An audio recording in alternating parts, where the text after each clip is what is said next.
tiempos difíciles, donde, bueno, debemos ser sabios, movernos, pero la iglesia continúa, la palabra del Señor siempre sigue avanzando. Una de las cosas que vamos a ver en esta mañana,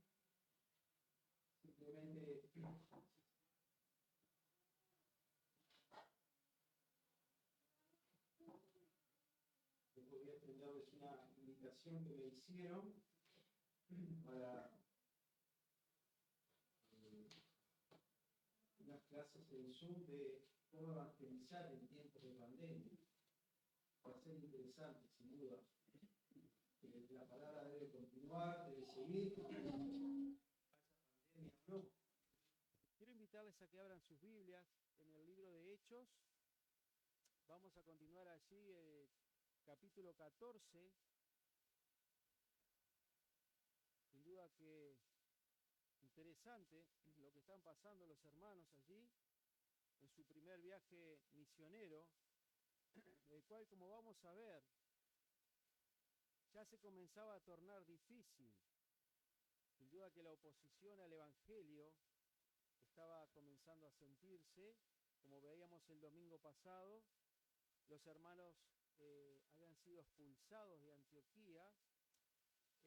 La idea de la palabra da que los invitaron cordialmente a irse, ¿no? Los acompañaron hasta los límites de la ciudad para que se retiraran. Y 154 kilómetros después llegan a Iconio, que es lo que vamos a ver en esta mañana. Iconio, ciudad importante de Asia Menor, considerada como un oasis en medio de aquella planicie de Licanoia en Frigia. Fue un tiempo, esta ciudad Iconio fue un tiempo la capital de Licanoia y era rica y de importancia comercial. Y en esta ciudad, a esta ciudad entonces, llegan los hermanos, pero vamos a orar antes de continuar, ¿sí? Padre, queremos darte gracias en esta mañana. Señor, tú eres tan bueno. Tu palabra dice que eres lento para la ira y grande en misericordia. Y Señor, eso lo comprobamos a diario en nuestra vida. Gracias, Señor, por cuidarnos. Gracias por protegernos. Gracias porque hasta ahora los hermanos aquí no nos hemos contagiado de este virus que estamos sufriendo en el mundo. Padre, tú has puesto tus manos sobre nosotros, gracias por esto, pero sabemos que estarás con nosotros en todo momento, estemos enfermos o no. Tú estás allí, como decía el hermano hace un momento, tú permaneces fiel. Gracias en esta mañana, porque estamos bien y estamos aquí, pero porque tenemos el privilegio de abrir tu palabra, Señor. Gracias porque tu palabra es la que nos alimenta. Padre, necesitamos de este alimento y tú lo sabes. Señor, hemos venido a buscar y a suplir esta necesidad. Por eso oramos, pidiéndote que no solo nosotros, nuestros hijos aquí presentes, los niños, puedan también escuchar y comprender que tú les hablas a ellos también. Te lo pedimos en el nombre de Jesús. Amén. En esta ciudad, Iconio,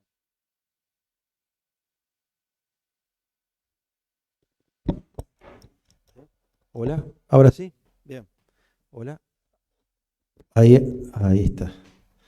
En esta ciudad, Iconio, como decíamos, llegan los hermanos y vamos a quedarnos con una frase que el capítulo anterior nos dejó, y es que la palabra crecía y se extendía por toda aquella región.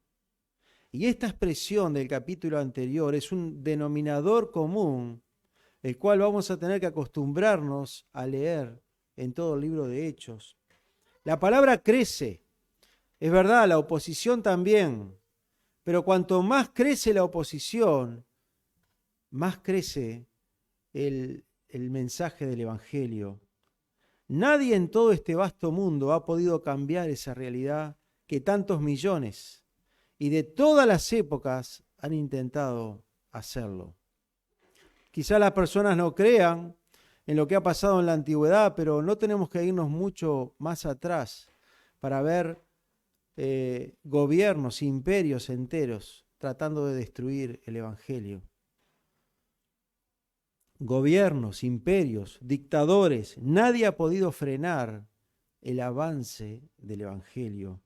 ¿Quién recuerda las palabras de los gobernantes o pensadores romanos en tiempos de Jesús? Prácticamente nadie. Pero todos recuerdan y saben lo que Jesús dijo e hizo. ¿Y qué ocurre? Mientras ellos hacen todo esto, mientras hacen programas, podemos entrar en YouTube, ver cientos de programas que intentan desmentir las palabras del Señor. Intentan crear pruebas para demostrar que lo que Jesús hizo y dijo no era cierto. Y mientras ellos ocupan su tiempo en esto, lo que ocurre es que la palabra continúa esparciéndose por todo el mundo, aún hoy. Ya lo hemos dicho otras veces, lo que pasó con la casa del filósofo francés Voltaire en el siglo XVII, que era un enemigo acérrimo, no tanto de la religión, aunque sí era enemigo de la religión, pero más de la Biblia, porque él tenía una imprenta en su casa. Por lo tanto, ese tema le interesaba, lo de la Biblia. Y cuando este hombre fallece, poco tiempo después, compran su casa y la transforman en una imprenta donde solo imprimían Biblias. Mataron a los profetas, a los discípulos, mataron a Jesús y a millones de cristianos para frenar el avance del Evangelio. Pero aún así la palabra de Dios se encuentra en el 90% de hospitales, hogares, hoteles. Allí está la palabra. Es hermoso entonces esta frase de la palabra crecía y avanzaba y se multiplicaba. ¿Cuántos ejércitos habrán logrado esto? 2 hombres en el primer viaje del apóstol Pablo, nada más. Contra ciudades completas, 2 hombres. El capítulo 14 de Hechos nos mantendrá ocupados por unos 3 domingos más o menos, donde veremos hoy cuando llegan a Iconio, luego de allí vamos a ver cuando llegan a Listra, después se van a Derbe, y de allí ya retornan de su primer viaje a Antioquía, de donde habían salido. Y en Iconio lo primero que vemos es el poder de la predicación. Capítulo 14, versículo 1. Vamos a leer los 7 primeros versículos y después lo desglosamos, ¿sí? Hechos 14:1 dice: aconteció en Iconio que entraron juntos en la sinagoga de los judíos y hablaron de tal manera que creyó una gran multitud de judíos y asimismo de griegos. Mas los judíos que no creían excitaron y corrompieron los ánimos de los gentiles contra los hermanos. Por tanto se detuvieron allí por mucho tiempo, hablando con denuedo, confiados en el Señor, el cual daba testimonio a la palabra de su gracia, concediendo que se hiciesen por las manos de ellos señales y prodigios, y la gente de la ciudad estaba dividida. Unos estaban con los judíos y otros con los apóstoles. Pero cuando los judíos y los gentiles juntamente con sus gobernantes se lanzaron a apedrearlos y a afrentarlos, habiéndolos sabido, huyeron a Listra y a Derbe, ciudades de Licanoia y a toda la región circunvecina, y allí predicaban el Evangelio. El plan es el mismo. Llegan a Iconio y lo primero que hacen, ¿a dónde? A la sinagoga de los judíos. Como en cada ciudad que ellos iban, lo primero que hacían, a la sinagoga de los judíos.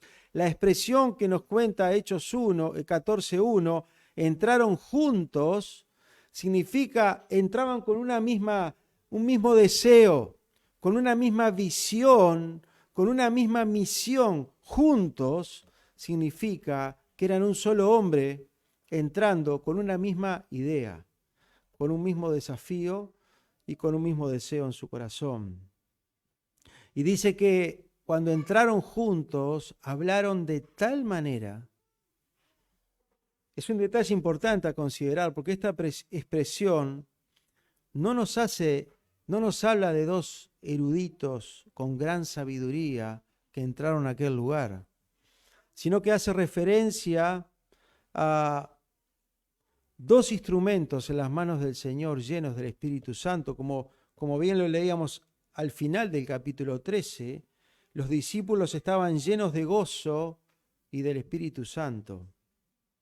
Y por esta razón, no por su sabiduría, sino porque estaban llenos del Espíritu Santo, dice la Escritura, creyeron una gran multitud de judíos y de griegos.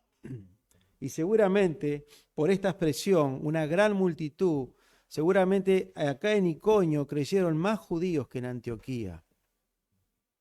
Mis hermanos, qué hermoso es ver el Evangelio avanzar.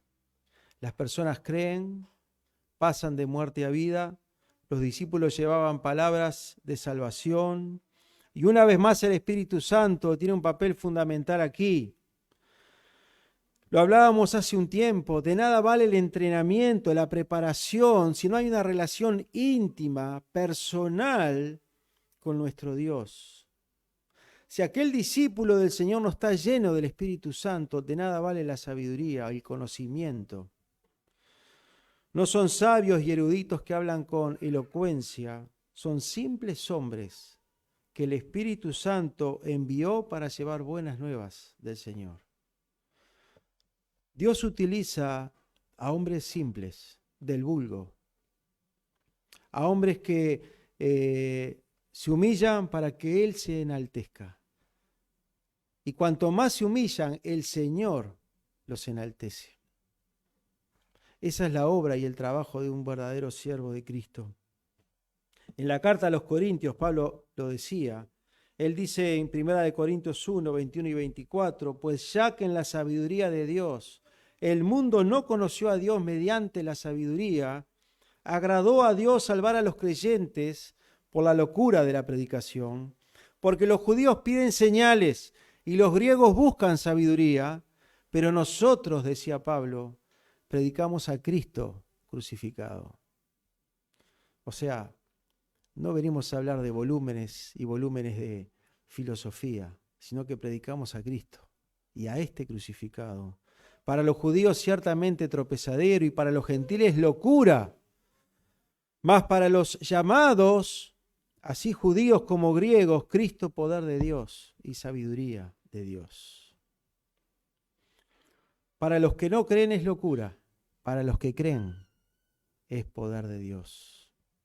Más adelante, cuando veamos el domingo que viene que lleguen a Listra, vamos a ver cómo los que no creen ven a los discípulos como dioses. Claro, no pueden interpretar otra cosa, pero para los que creen, entienden de quién es el poder, de dónde sale el poder. Versículo 2 dice, mas los judíos que no creían excitaron y corrompieron los ánimos de los gentiles contra los hermanos.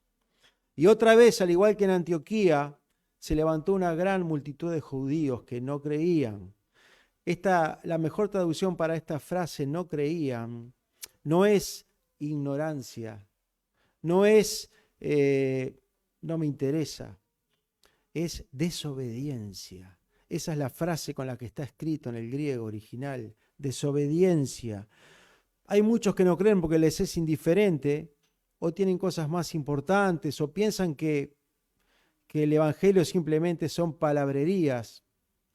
Pero estos judíos que conocían la ley perfectamente tienen una actitud de desobediencia, de rebeldía, una actitud más violenta, opositora a la verdad. Y tanto es así que la actitud del corazón de ellos termina en una rebelión, excitando y levantando a otros hermanos, a otros gentiles. Es notable destacar que en todo el libro de Hechos, la oposición y la persecución siempre comenzaba por los judíos. Siempre. Siempre eran ellos los que comenzaban a sublevar y a levantar el ánimo para que persiguieran a estos hombres. Y sin duda era una oposición diabólica, sin dudas. Pero el poder de la predicación era mucho más poderoso porque tenía un fundamento firme. Cuando los apóstoles predicaban, lo hacían sobre un fundamento firme. Y ese es nuestro segundo punto, versículo 3, dice, por tanto, se detuvieron allí mucho tiempo, hablando con denuedo, confiados en el Señor, el cual daba testimonio a la palabra de su gracia, concediendo que se hiciesen por las manos de ellos señales y prodigios. Es interesante este versículo. Dice, utiliza la frase que ellos hablaban con denuedo, confiados en el Señor. Esta frase, en el Señor, donde la preposición en significa algo muy importante, significa sobre el Señor. Significa hablando con la autoridad del Señor. Cuando ellos hablaban, lo hacían sobre la obra de Cristo en la cruz. Cuando ellos predicaban, no lo hacían en base a lo que conocían. Sabemos que Pablo era un estudioso de la ley desde muy pequeño. Pablo decía que todas esas cosas las estimaba como basura para ganar a Cristo. Porque Pablo sabía que sin Cristo su predicación sería vana. Sobre el Señor, apoyándose encima del Señor, hablaban. Hablamos en Él, confiados en Él, con la autoridad de Él. Hermanos, si el fundamento de nuestra predicación no está en Cristo, entonces significa que Cristo no resucitó. Y si Cristo no resucitó, no tenemos un fundamento en donde se afirme nuestra predicación. Por lo tanto, dice la palabra, nuestra predicación es vana. Pablo lo decía, y si Cristo no resucitó, vana es entonces nuestra predicación. En versículo 3, la preposición en también se fortalece con la frase del mismo versículo. Dice, hablando del Señor, confiados en el Señor, el cual daba testimonio a la palabra de su gracia. El Señor mismo daba testimonio a la palabra de su gracia. ¿Cómo es esto? ¿Qué significa esto? Posiblemente esto indica que el Espíritu Santo testificaba al corazón de los oyentes que la palabra que ellos estaban escuchando era la verdad. Y saben, hermanos, esto es tan importante. Yo diría que no hay nada más importante que esto, que lo lleguemos a entender, que cuando estamos predicando, si el Señor Jesús no da testimonio de su gracia, si el Espíritu Santo no nos convence de que lo que estamos escuchando es la verdad, va a pasar como tantas veces nos habrá pasado a los hermanos que predicamos. Qué lindo mensaje. Qué lindo que lo explicaste, cómo lo entendí, qué lindas palabras. Como decía Spurgeon, cuando una señora le dijo, qué hermoso mensaje, y él dijo, el diablo ya me lo dijo y ya me lo creí. Spurgeon sabía que su mensaje no tenía que ser lindo, tenía que estar fundamentado en Cristo. Y cuando nosotros, hermanos, predicamos, pasamos un rato orando antes para que el Espíritu Santo haga la obra en los corazones de los que nos escuchan detrás de la pantalla, de los que están aquí, para que sea el Señor el que trabaje en la vida de ustedes. El mismo Señor Jesús enseñaba esto. Él decía en el Evangelio de Juan, capítulo 16, aún tengo muchas cosas que deciros, a los discípulos les estaba hablando, pero ahora no las podéis sobrellevar. Pero cuando venga el Espíritu de verdad, Él os guiará a la verdad. Porque no hablará por su propia cuenta, sino que hablará todo lo que oyere y os hará saber, subrayen esto, y os hará saber las cosas que habrán de venir. Él me glorificará, porque tomará de lo mío y os lo hará saber. Otra vez, 2 veces se menciona esta frase, os lo hará saber. Hermanos, es tan importante esto porque esto fortalece nuestra fe. A veces queremos convencer a nuestros seres queridos o amigos que lo que estamos diciendo es verdad. Oye, Dios es real. Su Hijo verdaderamente murió y resucitó. El infierno es real. Intentamos hablar con claridad, con un poco de elocuencia, con insistencia, pero no dejamos que el Espíritu Santo haga su obra. No tenemos una comunión con el Señor. Intentamos, pero no podemos. Y por eso nuestro trabajo para el Señor muchas veces lo hacemos con nervios, indecisos, con desgano, porque ponemos nuestra confianza en nosotros mismos, en lo que podemos o en lo que queremos hacer. Pablo sabía que no debía confiar en él mismo. Él se llama, él mismo, el primero de los pecadores. Y en 2 Corintios capítulo 3 nos dice en quién ponía su confianza. Pablo dice, y tal confianza tenemos mediante Cristo para con Dios, no que seamos competentes por nosotros mismos para pensar algo como de nosotros mismos, sino que nuestra competencia proviene de Dios, el cual asimismo nos hizo competentes de un nuevo pacto, no de la letra, sino del Espíritu, porque la letra mata, mas el Espíritu vivifica. El apóstol, si alguien podía hablar con conocimiento de causa, era él. Él confió toda su vida en la letra, en la letra. Él ahora era un ministro competente de un nuevo pacto, así lo llama. Es totalmente diferente. Ya no necesito más la letra. Tengo al Espíritu, tengo al ayo, al que me guía, al maestro de los maestros. No necesito más nada. Un hermano me decía, cuando estábamos por salir a evangelizar, ¿y qué digo? ¿Y qué hago? ¿Cómo lo hago? Y yo le decía, nosotros no tenemos que hacer nada. El Señor lo va a hacer. ¿Cómo? Él lo va a hacer. Y yo les confieso que le decía esto porque ni yo sabía lo que iba a decir. Tenía algunos versículos ahí, alguna cosa en el morral, pero confiados en el Señor, completamente. Y cuando volvemos del evangelismo que nos preguntan cómo le fue, no lo sé. ¿Cómo no lo sé? ¿Con cuántos hablaste? ¿Con 1000 personas o con una?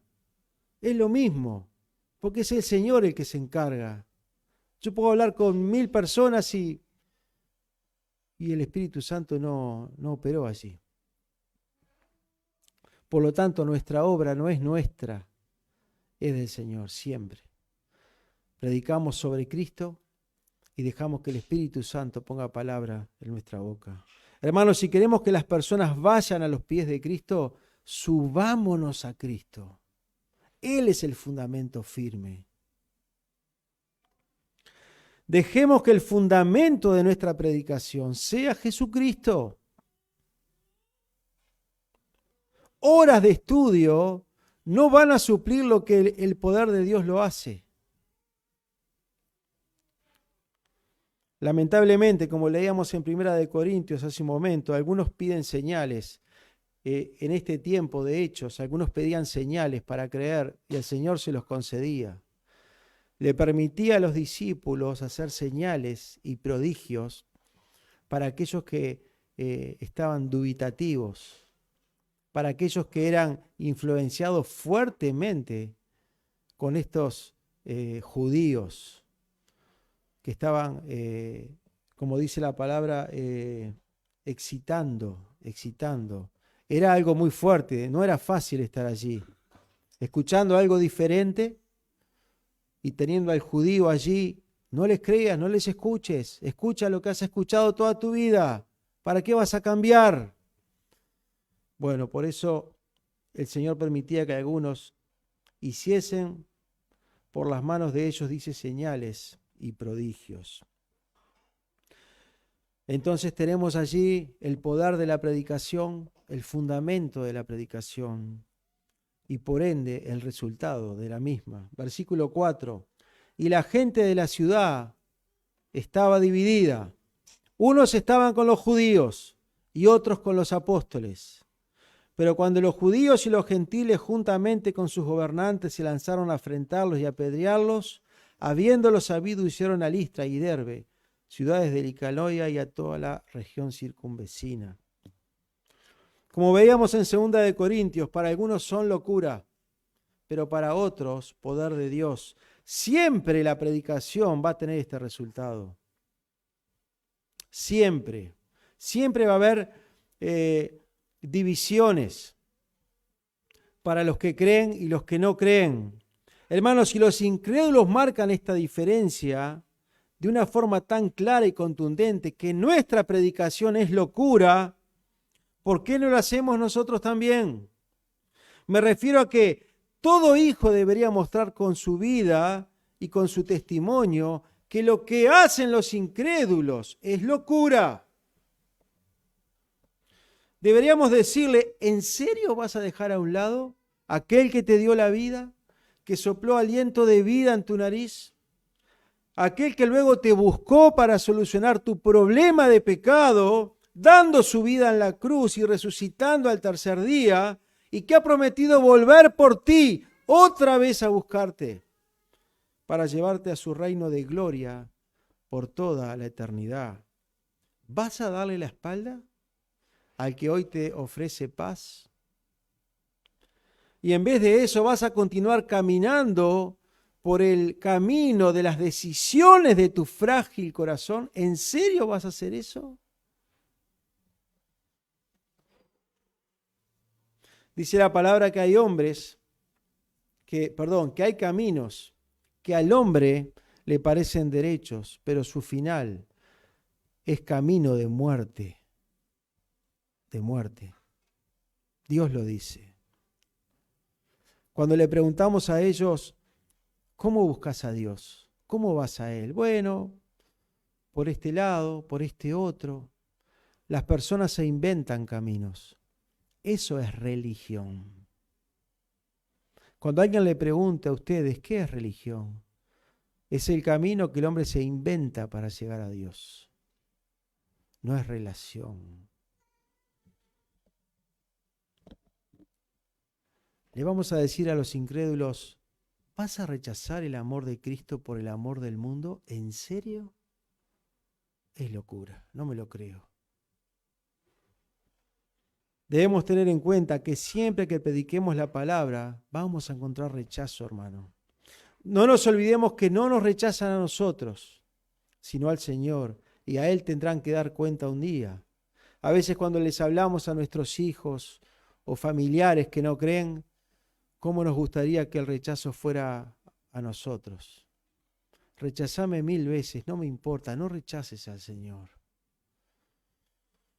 Versículos 5 al 7, estuvimos leyendo, dice que cuando los judíos y los gentiles juntamente con los gobernantes, o sea que ahí ya habían organizado algo en toda esta ciudad, dice que se lanzaron a afrentarlos y a apedrearlos. Esa frase es un impulso violento, de gran violencia hacia estos hombres. El versículo dice que ellos se lanzaron a enfrentarlos y a apedrearlos. Y esto nos habla muy claramente de que los judíos eran quienes tomaban parte principal en toda esta revuelta, porque el hecho del apedreamiento venía de los judíos, era una costumbre de ellos. Por lo tanto, ellos eran los que estaban allí al frente. Por eso los hermanos deciden huir de allí y se fueron a Listra a predicar el Evangelio. Una vez más, el texto dice que después de la predicación del Evangelio hubo una división y algunos creían y otros no. Yo te pregunto en esta mañana, ¿en qué grupo estás? ¿Dónde estás? ¿En cuál de los dos te encuentras hoy? ¿El Evangelio ha sido predicado? ¿Te has enterado quizás por primera vez que hay un santo llamado Cristo Jesús que dio la vida por ti en aquella cruz, derramando su sangre? ¿Dónde estás? ¿En qué grupo? ¿En qué lado? Dice la palabra, hablando de Cristo, a lo suyo vino, mas los suyos no le recibieron, mas a todos los que le recibieron, a los que creen en su nombre, les dio potestad de ser hechos hijos de Dios. El fundamento de la predicación es Cristo, y el resultado del Evangelio es que salva a los que creen y condena a los que no creen. Eso es lo que hace la predicación del Señor. Es verdad que Dios no quiere, Él no quiere que nadie se pierda, pero el Evangelio hace esto. Salva a los que creen y condena a los que no creen. Si no existiera ley, si no existiera Evangelio, no habría problema. Pero Cristo, Dios quiso tomar parte, quiso interferir en nuestra vida para salvarnos. Dios nos vio perdidos, absolutamente perdidos en esta vida, y Él dijo, yo voy a hacer algo. Y por eso envió a su Hijo a morir por nuestros pecados. Y al hacerlo, entonces, comenzó nuestra decisión.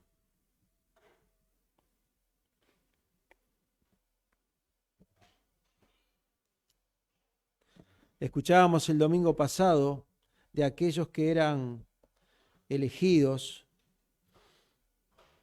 No recuerdo la frase, aquí está, los que estaban ordenados para vida eterna. Ya estamos ordenados para vida eterna. ¿Quiénes se van a salvar? Los que creen. ¿Quiénes son? Dios se encarga de eso. Dios se va a encargar de terminar de llenar el libro de la vida con nuestros nombres. Quiera Dios que tu nombre esté allí. Quiera Dios que tu nombre esté allí. Un hombre le quedaba minutos de vida y en su lecho de muerte lloraba de una forma aterradora. Estaba muriendo en paz, rodeado de su familia, sus 3 hijos grandes ya, con hijos, lo miraban sin comprender por qué su padre lloraba tanto. Papá, por lo que tú nos contaste, ya arreglaste tus cuentas con Dios y te vas en paz. Te está esperando el Señor en sus brazos. Aquel muchacho le predicó y le contó absolutamente todo lo que el Evangelio hace, las buenas nuevas del Señor. Y aquel hombre seguía llorando. Y cuando pudo limpiar sus lágrimas, dijo, lloro porque ustedes nunca aceptaron ese mensaje. Y no los voy a volver a ver. Nunca más. Me quedan minutos para recordar sus rostros. Nunca más voy a volverlos a ver. Por eso lloro. Y aquellos jóvenes doblaron sus rodillas frente a la cama de su padre y se arrepintieron y creyeron en ese mensaje que ya conocían, pero que nunca habían aceptado ni recibido en su corazón. aquel hombre con minutos de vida volvió a predicar el Evangelio y los que estaban allí creyeron. Vuelvo a preguntarte, ¿del lado de quién estás hoy? ¿Dónde te encuentras? El Señor ha traído para ti esta mañana su vida, su muerte y su resurrección. Para ti, solo para ti. ¿Saben la multitud esta que estamos leyendo en Hechos, que estaba dividida? La que nos cuenta que algunos creían y otros no, ya murieron. Ya no están más aquí. Unos están gozando de la vida eterna, mientras que otros ya no tienen más esperanza, esperando su juicio y condenación. Ellos ya no están más aquí, pero tú sí, tú estás aquí. Tú aún estás aquí, recibiendo o rechazando. Hoy la muerte nos rodea por todos lados. Es solo encender la radio para escuchar números. ¿Cuántos han fallecido hoy, mañana, pasado y siguen muriendo? Y mientras eso pasa, Dios espera por tu decisión. Ve a Cristo hoy mismo, no te tardes. Él está allí. El Evangelio te ha sido dado en esta mañana. El domingo que viene veremos qué le sucedió a estos hombres, a Pablo y a Bernabé en Listra. Ahora quedémonos con estas enseñanzas. La palabra tiene poder, porque el Espíritu Santo enciende nuestro corazón en la predicación. Tiene poder, es Él, el Espíritu de Dios, el Espíritu Santo, Dios mismo, el que abre los corazones. También la palabra de Dios está fundamentada en Cristo, sobre Cristo. Y el resultado es que unos van a salvación y otros a la perdición eterna. El texto de hoy comenzaba diciendo, aconteció en Iconio que entraron juntos, y ahora termina diciendo, y allí predicaban el Evangelio. Qué linda oración. Hermanos juntos, predicando el Evangelio. Que Dios nos encuentre así, hermanos. Somos una iglesia pequeña, no me di cuenta. No creo que el Señor tampoco se dio cuenta. No importa eso.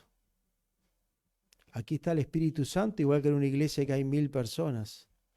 El tema es qué hacemos con eso. Tenemos al Señor. ¿Qué hacemos con eso? Que nos encuentre trabajando y sirviendo cuando nos toque partir o cuando Él venga a buscarnos. Amén. Que así sea.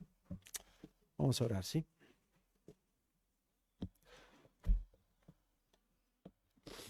Padre, una vez más queremos darte gracias, Señor. Gracias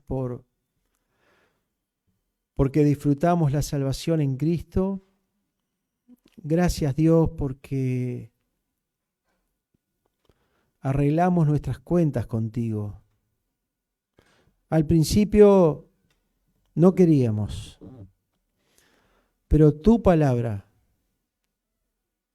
tu Santo Espíritu nos convenció de que lo que escuchábamos ese día era la verdad. Padre, gracias por rescatarnos de nuestra vana manera de vivir. Gracias porque somos tuyos. Ayúdanos, Señor, en nuestro desánimo. Esfuerza nuestras manos, Padre. Llénanos de compasión por las almas que se pierden, Señor, y enciende nuestro corazón para que prediquemos tu palabra. Afirma nuestro corazón para que temamos tu nombre, Señor. Que sea una realidad en nuestra vida. Te lo pedimos en el nombre de Jesús. Amén.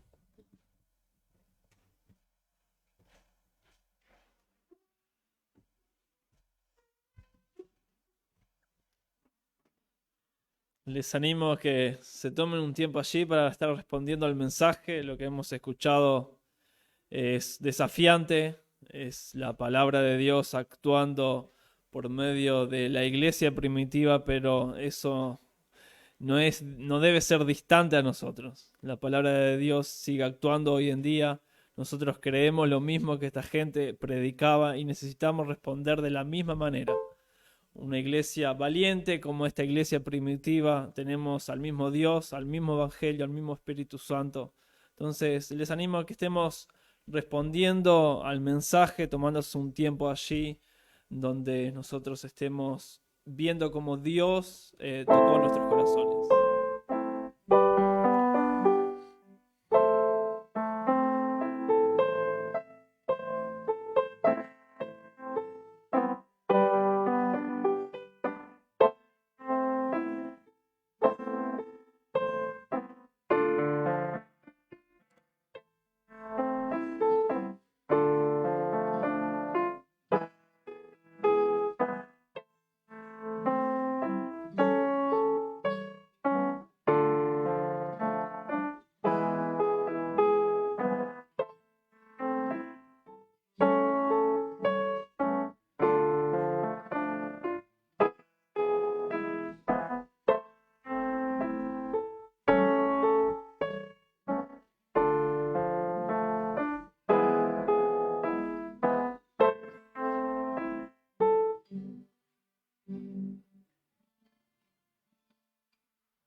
Oh, Padre, te agradecemos tantos por que tú eres un Dios de gracia, Señor, y al escuchar este mensaje, nosotros tenemos que ver que tú eres el que hace la obra, que tu palabra tiene poder, que nosotros creemos en el poder de tu palabra y necesitamos aferrarnos a lo que Cristo ha hecho por nosotros y que no es una obra que depende de nuestro esfuerzo, sino es una obra que depende de ti, Señor. Y te rogamos, Señor, que nos ayudes a depender de esta realidad, a depender más del Espíritu Santo, a depender de que no nos desalentemos a pesar de que la gente rechace a Cristo, Señor, porque eso es lo que tu palabra dice, Señor. Así que te rogamos, Señor, que seamos una iglesia valiente, que prediquemos a pesar de la oposición y que prediquemos, Señor, porque esa es nuestra misión. Gracias, Señor, por tu gran amor, por tu fidelidad, por tu mano amorosa que sigue actuando en medio nuestro. Gracias, Padre, en el nombre santo de Cristo Jesús. Amén. Hermanos, estamos despedidos. Les agradezco a los que estuvieron allá detrás de Facebook, estuvieron viendo la transmisión. Les esperamos el próximo domingo. Estamos despedidos.